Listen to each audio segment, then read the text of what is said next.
Um, when it comes to this game tonight, I told our team it's the ugly win. Okay. We felt we didn't do some things, in the second half to where, I mean, we basically just fell apart. Um, and you can't do that against a very talented Ole Miss team. They are better in all aspects. Um, Coach Joe has done a great job of recruiting talented players. I thought we did a really good job of shutting down Austin. I complimented our post players for doing that. But I mean, we just really fell apart that second half. We had open looks, we were tired. Not the shots wasn't bad, but those were not the right shots that we needed at the time. And when we missed, we didn't get shots, and we can't hang our hats on offense. We have to lock down and defend. And we'll get better in our ball screen defense, but when we needed to get a stop, we got to stop. And that was very critical for us. And I thought our team was locked in down the stretch and making them take the shot that we wanted them to take, and we got the rebound.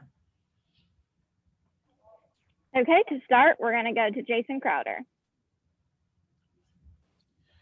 Coach, congratulations to you. You mentioned some of those issues that you had on the offensive end late. Let's talk defense, though, and some positives. Ole Miss came in averaging around 80 points a contest. You held them to 56. What were some of the things that you were doing to stymie Ole Miss, especially Shakira Austin, who came in their leading scorer, only had 6 points tonight?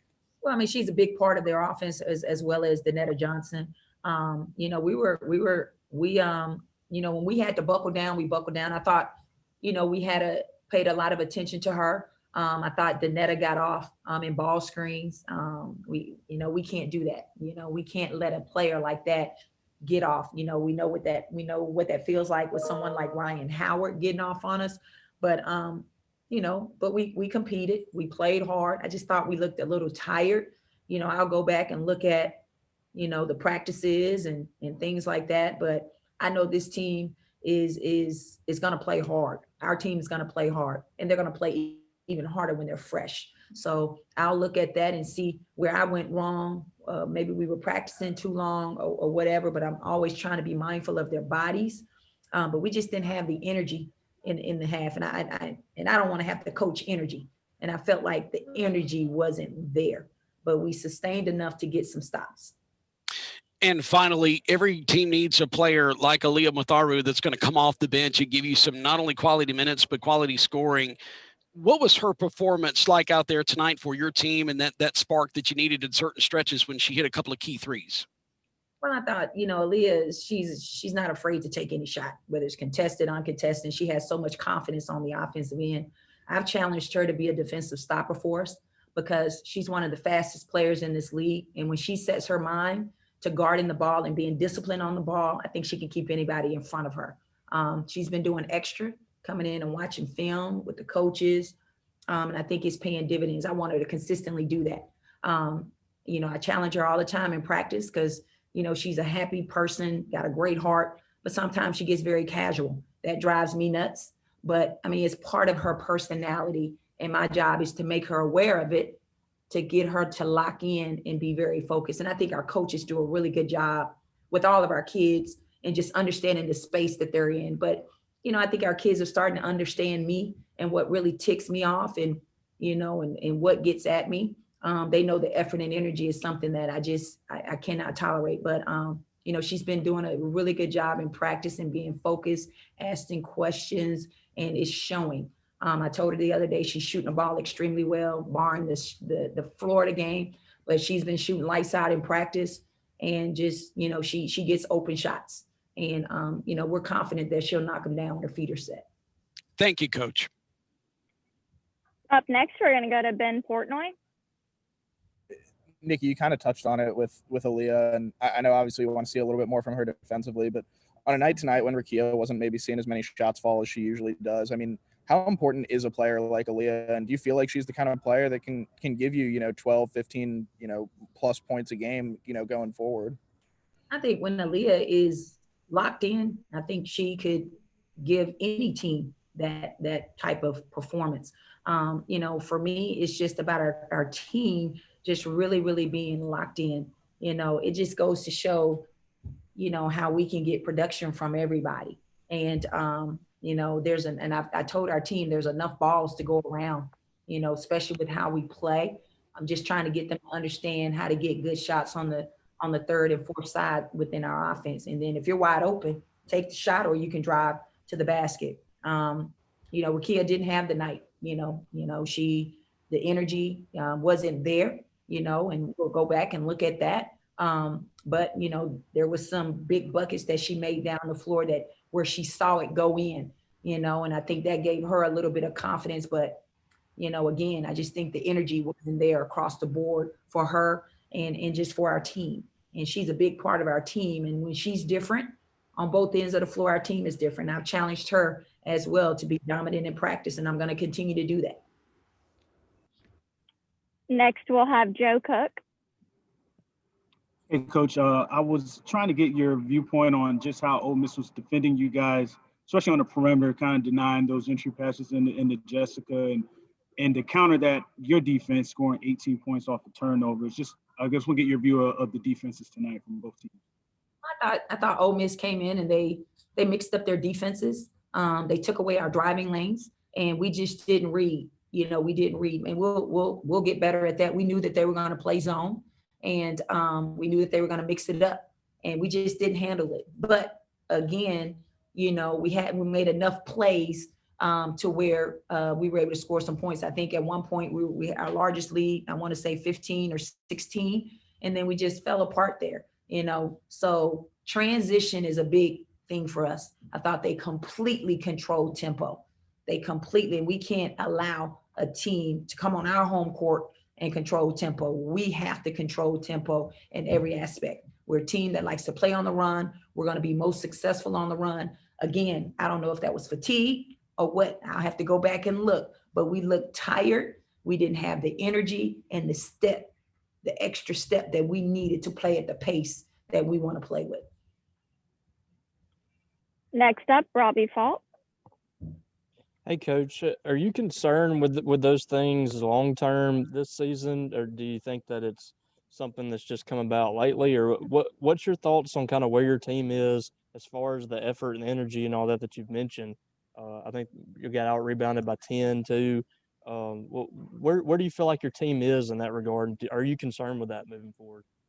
Well, I mean, again, I have to go back and look at practice. I know, we came from Florida. We had players play big minutes, 39, 38 minutes.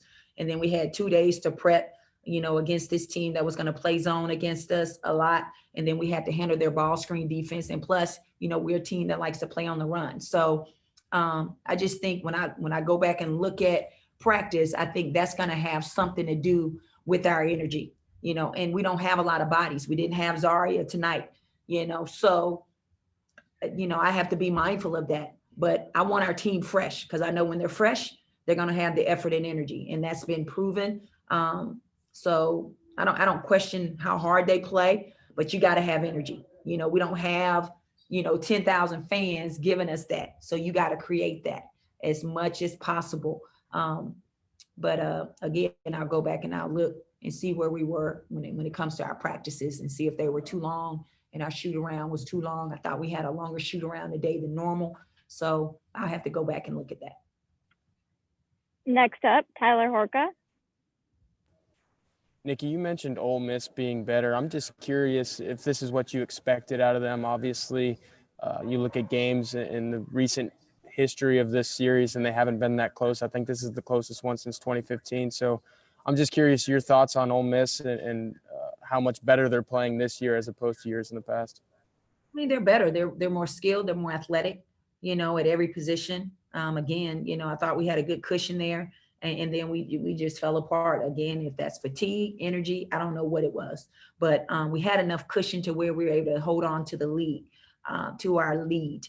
But again, we got to be better down the stretch. We have to be better, got to execute better. I thought we took shots. Yes, we were open, but we were tired and they were short. So to me, that was a fatigue thing. And we can't have that. And again, I'll go back, and I have to say, I have to go back and look at practice to see, because I don't want our team tired. I need them fresh, because when they're fresh, they're going to play better. They're going to play at the pace that I want them to play. We walked the ball up entirely too much. We allowed Ole Miss to control tempo. And I just think we were tired and didn't have the energy. Just a quick All right. follow-up to that real quickly. How many times have you seen that in your coaching career where obviously Thursday to Sunday, that's not a lot of time to rest, but I'm just curious if you've seen a team be this tired in the middle of a season. Obviously, there's a long way to go. And then outside of maybe just a little extra rest, how do you combat that when it's already January and there's only a couple months left in the season? Well, I think, it's just practice planning.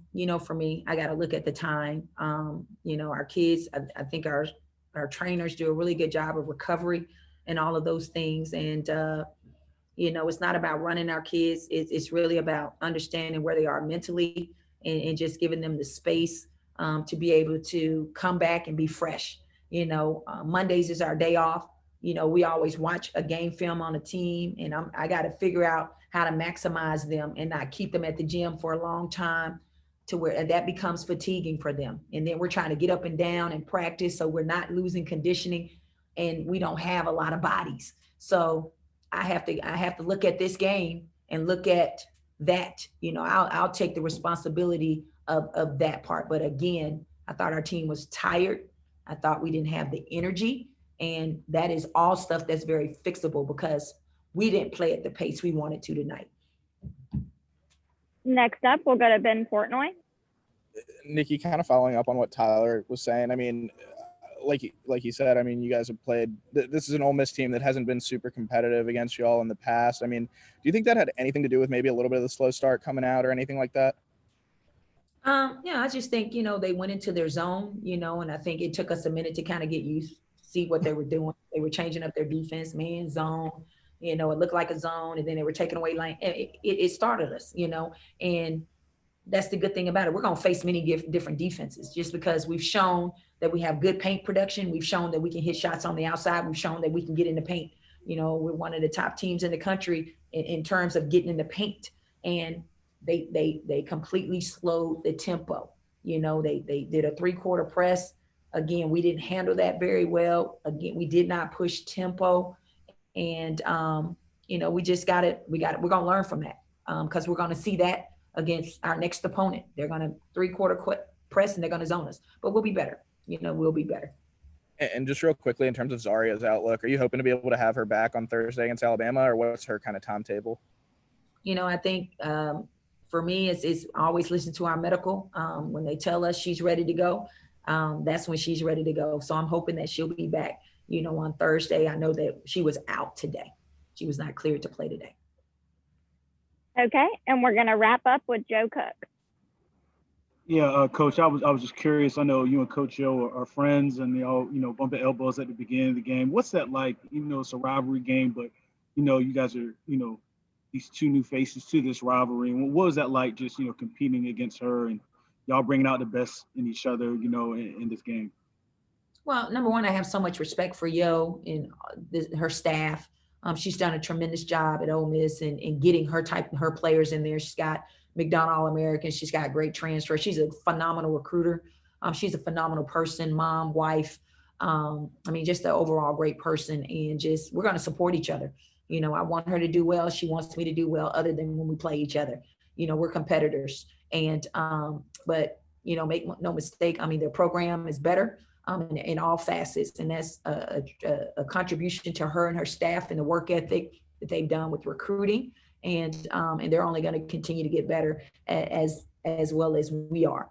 But this will always be a rivalry, and at the end of the day, we'll always support each other, until we play each other, just like any competitor. All right, that's it for tonight. Thanks, Coach. Thank you.